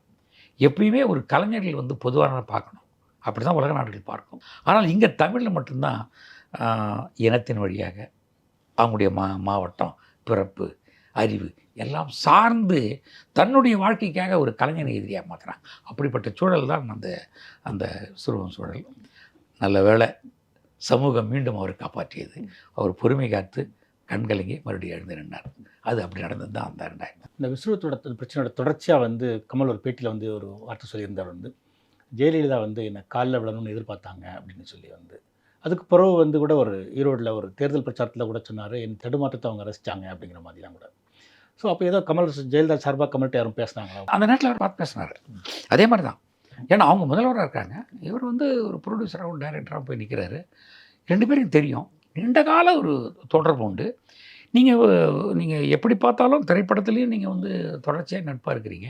ஏன்னா நீங்கள் என்னுடைய வளர்ச்சியில் நீங்கள் பார்த்துட்டே இருக்கிறீங்க. எனக்கு ஒரு பிரச்சனை வருதுன்னு சொல்கிறேன், ஆனால் நீங்கள் என் பக்கம் நின்று நீங்கள் சொல்லியிருக்கலாமே, ஏன் நீங்கள் சொல்லலை என்கிற வருத்தம் கமல் சார் கொண்டு. அதனால தான் அந்த சொல்லப்பட்ட அந்த வார்த்தைகள் எல்லாம் ஒருவேளை இப்படி நினைக்கிறாங்களோ அப்படிங்கிற அவருடைய பாதிப்பின் அந்த பார்வையால் சொல்லப்பட்டது தான். இப்போ காலம் கடந்த வந்து ஒரு படம் அவர் தெரிஞ்சிருக்கும். எப்பயுமே ஒரு ஒரு ஒரு அரசியலில் வந்து ஒரு முதன்மையாக நிற்கிற போது நட்பு, இனம், தோழமை தாண்டி மக்களை சார்ந்து முடிவெடுக்க வேண்டிய சூழல் வரும். அப்போ பாதிக்கப்பட்டவர்கள் அறிந்தவர் என்பதனால கூட நிற்கல. அப்போ நான் வந்து மண்டிடணுமா, அப்போ நீ உதவி பண்ணலையா என்கிற கோபத்தின் வெளிப்பாடையே அவர் சரியாக பண்ணார். ஆனால் அப்படிலாம் கிடையாதுன்னு தான் நான் நினைக்கிறேன். ஒருவேளை இன்று அவங்க இருந்திருந்தால் இந்த சூழலுக்கெல்லாம் பின்னாடி 2 பேரும் புரிஞ்சிருக்கும். ஆனால் அந்த பீரியடில் வந்து அவர் துணை நிற்கலாமே. ஒருவேளை எம்ஜிஆர் தான் இருப்பார்ல, எம்ஜிஆருடைய செல்ல பிள்ளை கமலஹாசன். அவர் போய் வந்து ராமாவரத்தோட உள்ளே போனார், சொன்னாங்க எப்படி இருக்கனால உடம்பு நல்லா வச்சுக்க என்ன அப்படின்னு ஒரு கரலா கட்டு எடுத்து கொடுக்குறாரு. இன்றைக்கும் கரலா கட்டு எம்ஜிஆர் கொடுத்த அந்த கரலா கட்டு வீட்டில் இருக்குது. அது அவருக்கு போடும்போதெல்லாம் உடலை உறுதி செய், உடல் தாண்டா அவனுக்கு முகம் சொன்னேன் எம்ஜிஆரை பற்றி இருக்குது. அப்போ எம்ஜிஆரே என்னை தூக்கி வந்து கொண்டாடுவார். ஆனந்த் ஜோதிகளுக்கு தூக்கினவர் நீங்கள் அந்த கட்சியில் பின்னாடி வந்திருக்கீங்க, நல்லாவும் நட்பாக இருக்கிறீங்க, ஆனால் நீங்கள் பண்ணலை என்ற கோபம் உண்மையிலே கலைஞனை தாண்டி நட்பினுடைய அந்த கோபத்தின் வெளிப்பாடு தான் அந்த சொன்னது. ஒருவேளை இப்படி யோசிச்சு பாருங்கள், கமலஹாசன் வந்து ஜெயலலிதா இருந்து ஜெயலலிதாவுக்கு வந்து ஒரு பிரச்சனை சினிமாவில் வந்தால் என்ன பண்ணியிருப்பாங்க? இதே தான் பண்ணியிருப்பாங்க. ஏனென்றால் கலையை தாண்டி மக்களினுடைய அமைதியும் மக்களுடைய அந்த மதிப்பீடு முக்கியம். நீ சினிமாக்காரன்றதுக்காக நீங்கள் இஷ்டத்துக்கு நீங்கள் ஹெல்ப் பண்ணிட்டீங்களா என்று பொதுமக்கள் தன்மையில் வச்சுருந்த நம்பிக்கையை வந்து குறைஞ்சிச்சுன்னா என்ன பண்ணுறது என்று தான் அவர் முடிவெடுத்திருப்பார். என்னானாலும் பாதிக்கப்பட்டவங்களுக்கு இன்றைக்கி நீ துணையாக நிற்கலை என்ற கோபத்தை தொடர்ந்து சொன்னது உண்டு. ஒருவேளை அது அரசியலுக்கு வருவதற்கான முதல் அடியாகவும் இடியாகவும் இருந்திருக்க வாய்ப்பு உண்டு. அதுக்கு பிறகு ஜெயலலிதாவுக்கும் கமலுக்குமான நட்பு எப்படி இருந்தது எதுவும் தெரியும்? அந்த கசப்பு இருந்தது. ஆனால் அந்த பிரச்சனை முடிஞ்சு படம் நல்லா போன ஒரு படம் அது வந்து இலகி தான் போகும். நீங்கள் எப்பயுமே இந்த கோபங்கள் எல்லாமே வந்து தற்காலிகம்தான். நீங்கள் கமல் சாருடைய வரலாற்றிலே பார்த்தீங்கன்னு சொன்னால் பல்வேறு மனிதர்களோடு கோபப்பட்டிருப்பார், பல்வேறு நிலைப்பாடுகளில் கோபப்பட்டிருப்பார், விலகி நின்றிருப்பார். விலகி சுத்தமாக போயிருந்தில்லை, மீண்டும் நினைவார். காலம் அது அவர் கற்றுக் கொடுக்கும். அவர் 2த்தையும் ஒத்துக்குவார். ஜெயகாந்தன் சொல்லுவார், வாழ்க்கையில் வந்து எதிராக நிறந்தா அந்தந்த காலத்தினுடைய வெளிப்பாட்டு தான் தர்மம், அதுதான் நியாயம்.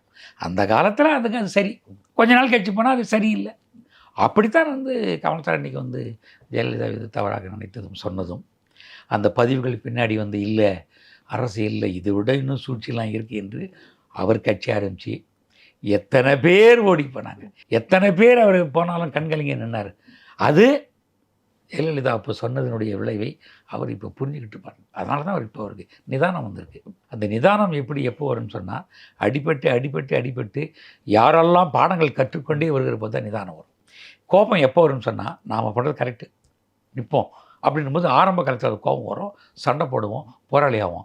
ஆனால் மிகப்பெரிய போராட்டத்தினுடைய வலு எங்கடான்னா அமைதி தான். அந்த அமைதி ஜெயலலிதாவை தொடக்க வைக்கப்பட்டது இப்போ அது அவர் கிடைச்சிருக்கு அப்படின்னு நினைக்கிறேன். அதனால தான் இப்போது தக் லைஃப்பில் இருக்கிற எதிர்ப்பை வந்து பொறுமையாக எதிர்கொள்கிறார். இன்னும் பண்ண மாட்டேன், காத்துருங்க, பணம் போயிடும், பரவாயில்ல, வெயிட் பண்ணுறேன் என்று சொல்வதற்கு காரணம் அன்று கிடைத்த அந்த அடி மெதுவாக வந்து அதோடய படம் போட்டு இன்றைக்கி அமைதியாக பதில் சொல்லுவோம் என்ற இடத்துல வந்து நிற்கிது. சுருவம் படத்தை பிரச்சனை இப்போ கூட கலைஞர் உதவிக்கு வந்தார், ஸ்டாலினும் வந்தார்னு கூட கமல் சொல்லி. ஆமாம் கண்டிப்பாக. அப்போ என்ன பேசினார் கலைஞர்? என்ன பேசினார்? கமல்கிட்ட வந்து ஒரு கலைஞர் அப்போது சொன்னதாக நான் கேள்விப்பட்டதுன்னா, உனக்கு என்ன வேணும்னு சொல்லு, என்ன பிரச்சனை, நான் தலையிடுறேமா அப்படின்னு அவர் வேணான்ட்டு. கமல் சார் வேணாண்டார். அவர் கலைஞர் வந்து நான் ஏதோ பண்ணட்டுமான்னு கேட்டதுக்கு வேணாம், அது வேறு மாதிரி ஆகிடும், வேண்டாம் அப்படின்னு சொல்லி தவிர்த்தவர் வந்து கமல் சார் தான் தவிர்த்தார். எப்போதுமே கலைஞருக்கு வந்து கமல் மேலே ஒரு பிரியம் உண்டு. நீங்கள் இந்த திரைப்படங்கள் சொன்னாக்கா ஒரு பக்கம் ரஜினி வச்சுட்டாரு சொன்னால் கமல் கண்டிப்பாக இருப்பார். கமல் ஏன் அவர் மேலே அதிகமான பாசம் ஒன்றுன்னா 2 விஷயம். ஒன்று, காந்தி வந்து கமலுடைய அப்பா சீனிவாசன் வீட்டுக்கு போனவர். சீனிவாசன் வந்து கிரிமினல் லாயர், பரமக்குடியில் பேர் வாங்கினவர். காந்தி அங்கே வந்து போன ஒரு வரலாறு உண்டு. தன்னுடைய குடும்பத்தை காட்டிலும் சமூகத்துக்கு போகிறான்னு விளிம்பு நிலை மக்களுக்காக அவங்க அப்பா வந்து கிரிமினல் கேஸ் எல்லாம் போடுவாங்க. ஆக சமூகத்துக்காக போராடுற ஒரு குடும்பத்தினுடைய பிள்ளை, எல்லாம் மீறி கருப்பு சட்டை போட்டவர், ஒரு பகுத்தறிவாளர், சமூக சிந்தனையாளர், ஒரு பொது உடைமைவாதி என்று தன்னை அடையாளப்படுத்தி கொண்டு 1000 சங்களோடு வருகிறவனே நாம் நம்மாள் அப்படின்னு கலைஞர் அரவணைச்சிக்கிறார். இது ஒரு வரலாறு இருக்குது. நிறைய பேர் சொல்லுவாங்க கலைஞர் வந்து எல்லாரையும் சேர்த்து வச்சுக்கிறாரு. அப்படிலாம் அப்படி கிடையாது. கலைஞருக்கு அப்படி ஒரு அவசியமும் கிடையாது. ஒரு பலசாலியை, உண்மையானவனை தன் அருகில் இருக்க வேண்டும் அப்படின்னு நினைப்பார். நீங்கள் யோசிச்சு பார்த்தீங்கன்னு சொன்னால், நான் அப்படி அரசியல் ஒரு பக்கம் வரேன். இன்று இருக்கிற துரைமுருகன் வந்து எம்ஜிஆருடைய செல்லப்பிள்ளை. எம்ஜிஆர் தான் பணம் கொடுத்து ஒரு லாயராக படிக்க வைக்கிறார். உண்மையிலேயே நன்றி கடன் சொன்னாக்கா அவர் எம்ஜிஆருக்கு மட்டும் தான் இருக்க வேண்டும். ஆனால் எம்ஜிஆருடைய பணத்தில் படிச்சுட்டு எம்ஜிஆருடைய வாழ்க்கையை அனுபவிச்சுட்டு நேரடியாக எதிர்முகாமில் வந்து எம்ஜிஆர் போன பிற்பாடு எம்ஜிஆர் பக்கம் போகாமல் தமிழுக்கு முன்னாடியாக குரலாக இருக்கிற கலைஞர் ஒருவன் வந்து வரலாம். திருப்பி வந்து அவர் துரைமுருகன் வந்து எம்ஜிஆரை பார்க்கும்போது, நான் உங்கள் பக்கம் வரணும்னு நினைக்கிறீங்களான்னு, நீ நண்பன் பக்கம் இரு, ஆனால் உண்மையாக கடைசி வரைக்கும் இருன்னு. அப்போவும் எம்ஜிஆரை பேச்சு கேட்டு தான் கலைஞரோட கடைசி வரைக்கும் வந்து துரைமுருகன் இருக்கார். துரைமுருகன் வந்து எம்ஜிஆருடைய ஆள் தானே அப்படின்னு வெறுத்ததும் கிடையாது. கடைசி வரைக்கும் வந்து தன் கூடவே வந்து ஒரு போர்வாள்மனை வச்சுருந்தார். இது கலைஞருக்கு எப்பயுமே தோன்று. ஒரு நுட்பமான ஒரு பார்வை உண்டு. ஒரு ஊருக்கு போகிறான்னு சொன்னாக்கா அந்த ஊரில் ஏழுமலையார், சடையப்பையார் அப்படிலாம் தெரிஞ்சுக்கிட்டு வரலாறு தெரிஞ்சுக்கிட்டு அவனை கூட்டணும் அப்படிம்பார். அங்கே இருக்கிற மாவட்ட செயலாளருக்கு தெரியாது. மண்ணையை அவரையும் பிரித்து பார்க்க முடியாது. அப்படி வந்தவர் தான். அப்படிப்பட்ட அந்த அவரே வந்து கமலை விரும்புகிறாருன்னு சொன்னால் கிட்டத்தட்ட நம்மை போல இருக்கிறான் அப்படின்னு தான் கமலை வந்து அரவணைச்சிக்கிறார். அதனால தான் கமல் மேலே 1000 அரசியல் விமர்சனம் இருந்தாலும், நீ வாயா, நம்ம கட்சிக்கு வாயா, நீ தேவைப்படுவ அப்படின்னார். ஒருவேளை அப்பொழுதே போயிருந்தால் இன்னும் கூட ஒரு உயர்நிலைக்கு போகலாம். இன்றைக்கி வந்து மரியாதைக்குரிய முதலமைச்சர் ஸ்டாலின் வந்து ஒரு கட்சியில் வந்து ஒரு எம்பியாக கொடுக்குறேன், நீ உன்னுடைய அடையாளத்தோடு போ என்று சொல்கிறார் சொன்னால், இந்த வரலாறுகள் எல்லாம் அறிந்தவர் தான் ஸ்டாலின். மிசாவில் போனவர் தான். கமல் வந்து அவங்க வீட்டுக்கு போய் சாதாரணமாக பேசி பழகி, இலக்கியம் பேசி, இலக்கணம் பேசி, எவ்வளவு அன்பாக இருக்காங்களா பார்த்து காட்சிகளெல்லாம் ஒன்று சேர்த்துன்னு போனவங்க தான் இன்றைக்கி வந்து அரசியல் விமர்சனங்கள்லாம் தாண்டி நம்ம கட்சியை வந்து எதிர்த்த ஒருவரை அரவணைக்கிறாருன்னா கமலஹாசனுடைய இந்த உண்மையான அந்த சமூகத்தினுடைய இருக்கிற அந்த படப்படத்தான வழிய. இப்போ ஒரு கட்சி ஆரம்பித்தார், எல்லோரும் இந்த டிவி உடைச்சிட்டாரு, என்ன திமுகவை ஏற்றுட்டு திமுக சேர்த்துட்டாங்க, 2 பேர் லாபமா என்பதெல்லாம் ஒரு பார்வை. அது ரொம்ப குறுகிய பார்வை. அதுக்காகலாம் அவர் சொல்லலை. அவர் கமலை வந்து ஒரு நீண்ட காலமாக கலைஞர் வந்து தமிழினுடைய ஒரு முகமாக பார்க்குறதுனால தான் இன்றைக்கி அது ஒரு அப்படியே தொடர்ச்சியாக வந்து ஸ்டாலின் அந்த இடத்துக்கு கொடுக்குறாருன்னா, கமல் பல காலங்களில் விமர்சிக்கப்பட்டு இன்னும் விமர்சிப்பட்டு கொண்டே தன்னை சரியான இடத்துக்கு கொண்டு போய் செயல்படுறது தான். எப்பயுமே வந்து நல்லது பண்ணுறவனுக்கு தான் 2 எதிர்கருத்து வரும். நடிக்கிறவனுக்கு வந்து ஒரே கருத்து தான் இருக்கும். என்ன தங்கமானவையா, எப்போ பாரு சிரிச்சிட்டே இருக்கிறான், எப்போ பாரு நல்லவனாக இருக்கான். ஒரு மனிதன் அப்படி இருக்கவே முடியாது. ஒருத்தன் நல்லவன் பேர் இருக்கான்னா 1000 பிரச்சனைகள் அவனிடம் இருக்கிறது. 1000 பிரச்சனைகளோடு இருந்தும் ஒருத்தன் நல்லவனாக வாழ முயற்சி பண்ணுறான்னா அவன் தான் நல்லவன். அது சமூகத்துக்கு தெரியும். அப்படி தாங்க கமல் வந்து 1000 விமர்சனங்கள் உண்டு. வாழ்க்கையில் உண்டு, நட்பில் உண்டு, எல்லாவற்றிலும் உண்டு. பிணக்கு இருக்குது, என்னையா திடீர்னு கொண்டாடுறாரு, திடீர்னு தூக்கி போட்டுறாரு, கூடவே இருக்கணும் கூட மாட்டார், எல்லாம் உண்டு. ஆனால் ஒரு மராத்தான் மாதிரி ஓடிக்கொண்டே இருக்கிற ஒரு சமூகத்தோடும் கலையோடும் விஞ்ஞானத்தோடும் ஓடிக்கொண்டிருக்கிற ஒரு சமூக அடையாளத்தோடு ஒரு கலைஞனுக்கு பிழைகளும் பிறழ்வுகளும் மன்னிப்பும் மரியாதையும் சேர்ந்து வந்து கொண்டே இருக்கும். அப்படித்தான் தனக்கு வந்த திரைப்படத்தில் வந்த பல சங்கடங்களை, இதெல்லாம் நடக்கட்டும், நடிக்க வேணாம் அப்படின்னு உண்மையாக இருப்பது மலருக்கு நடிப்பாக இருப்பது உண்மையாகவும் தெரியும்னா காலம் பதில் சொல்லும் அப்படின்னு வாங்கிட்டு போயிட்டே இருக்கேன். அது சுயநலம் இல்லையான்னா சுயநலம்தான். இப்படிலாம் வந்தால் கூட நாம் நம்ம நிலைப்பாட்டில் இருக்கிறோம் என்பது சுயநலம்தான். அந்த சுயநலம் அவருக்கு நிறைய இருக்குது. அதனால இன்னும் அவர் கடந்து போயிட்டே இருக்கார். தசாவதாரத்துலேயும் அவருக்கு பிரச்சனைகள் வந்தது. அப்போ வந்து பிரச்சனைகள் பண்ணது யாருன்னா இந்து மத அமைப்புகள். ஆமாம், வேணும். அப்போ எப்படி அதை கமல் எதிர்கொண்டார்? இல்லை, அதே தான். நீங்கள் ஒன்று என்ன நம்ம ஆளாக இருக்கான், நம்மளுக்கே வந்து தப்பு பண்ணிக்கிட்டு இருக்கான், வடகலைன்றான், தெங்கலைன்றான், வாயினத்தை தூக்கி வைக்கிறான், அப்போ என்ன தான் பண்ணிக்கிட்டு இருக்கான் அவன் என்று அவர்கள் வந்து அவரை பின்புலமாக வச்சுருக்கிற அந்த கூட்டம் வந்து விடக்கூடாது அப்படின்னு சொல்லிட்டு எப்பொழுதுமே நினைப்பாங்க, ஒரு ஒரு ஒரு முதலில் இருக்கிற அவர்களெல்லாம் வந்து ஒரு கருத்து ரீதியோட அரசியல் ரீதியோடு இருந்து கொண்டு போராடி கொண்டு அந்த இடத்துக்கு வரணும்னு நினைக்கிறாங்க. இவன் நம்மகிட்ட வரவே மாட்டாங்கிறானே என்பதனால் அதை ஒரு குறியீடாக வச்சுட்டு அவர் ஏற்றாங்க. அவருக்கு தெரியும் நீங்கள் வந்து எதிர்நிலைப்பாடு இருக்கிற அரசியல்வாதி செய்கிற வேலைத்தான் தன்னுடைய இருக்கிற அடையாளப்படுகிற அந்த இனத்தில் என்ன செஞ்சாங்க. அவருக்கு தெரியும் ரெண்டும் ஒன்றே தான். எதிரி தன்னை வந்து எதிரியாக பாவிக்கிறான்னு சொன்னால் அவங்க கூடவே இருக்கிற நண்பன் எதிரியானா கூட சூழ்ச்சி தான், எதிரி தான் என்பதை அவர் பார்த்து பரவாயில்ல நீங்கள் பாருங்கள், நீங்கள் இந்த படத்தில் நான் வந்து ஒரு விஷயம் ஒரு கலைஞனாக சொல்லியிருக்கேன், நீங்கள் ஏன் சொந்தமாக நினச்சிக்கிட்டு இப்படி பண்ணிக்கிட்டு இருக்கீங்க, பிழை எல்லாத்துலையும் இருக்கும். அப்போ தான் அவர் சொன்னார், கடவுள் இல்லைன்னு நான் சொல்ல, இருந்தால் நல்லா இருக்கும். அப்படி சொல்லும்போது மழுப்பல் மாதிரி தெரியும். என்னென்னா நேரடியாக சொல்லக்கூடியவர் தான், ஆனால் நேரடியாக சொல்லக்கூடியவர் பெரியார் ஆகிட்டார். பெரியாருக்கு பின்ன வந்தாலும் கொஞ்சம் பார்த்து நடந்து சொல்லுங்கப்பா, நீங்கள் பிழைக்க வேணாமா அப்படிங்கிற மாதிரி தான் வந்து திமுக வருது. அதனால தான் வந்து ஒரு கையெடுக்கிறாங்க. கடவுள் இல்லவே இல்லைன்னு சொன்னால் அப்படி சொல்லாதப்பா, ஏதோ நம்பிக்கையில் போயிட்டு இருக்காங்க, அவன் வளரணும். அது என்ன பண்ணால் ஏழையின் சிரிப்பில் இறைவனை காண்போம்னு அண்ணாதர் சொல்கிறாரு. அது மாதிரி தான் இவர் சொல்கிறாரு, கடவுள் இல்லைன்னு இருந்தால் நல்லது தான், கிட்டத்தட்ட ரெண்டு ஒன்று தான். எதையோ நீ சண்டை போட்டு நாம் பிரிந்து போய் விடுவத இருந்தால் நல்லது தான், இருந்துட்டு போட்டோமே, இருந்தால் நான் கூட பேசுவேன் என்று இடத்துக்கு வருகிறான்னு சொன்னால் எல்லாருமே மனித வளர்ச்சிக்காக தான். மனிதன் வளர்கிற போது இருக்கிற பிணக்குகளை தீர்க்க வேண்டும் என்பதற்காக நேரடியாக வந்து சொல்லாமல் கொஞ்சம் அப்படி புத்திசாலித்தனமாக சரி போப்பா தப்பு பண்ணிட்டேன் இனிமேல் பண்ணாதேப்பா அப்படின்னு ஹெட்மாஸ்டரோட பையன் சொல்கிறாரோ அது மாதிரி அவர் சொல்கிறாரு. ஆனால் அவர் கடுமையாக விமர்சிப்பவர்கள் கமலஹாசன் ஒரு குழப்பவாதியா, ஒன்று சொல்லுவான் அதுக்கப்புறம் இல்லைம்பா, இல்லைன்னுவா மறுபடியும் இருக்கும்பா அப்படி என்று கிட்ட இருக்கிறவங்க வந்து தூரம் பேசிட்டு போயிடுவாங்க. அப்படி கிடையாது. அவருடைய பார்வை எப்பயுமே தூர பார்வை தான், நீண்ட பயணத்தின் பார்வை தான். அந்த பயணத்தில் அவர் சங்கடங்கள் வந்து வருது, அதை இப்படி எதிர்கொண்டு போகிறாரு. அதனால தான் அவர் பொறுமையாக இருந்து பார்த்தா கடைசியில் பார்த்தேன் பாருங்க, நம்மளால் இந்த வைணவத்தை சொன்ன மாதிரி எப்படியா கீழே கடலுக்குள்ளே இருந்து வந்து வேலை வந்து நின்று பண்ணிட்டாயா பின்னிட்டாயா 360 டிகிரியில் அந்த ஷார்ட்டை காமிச்சு என்று கொண்டாடியவரும் இவர்கள் தான்.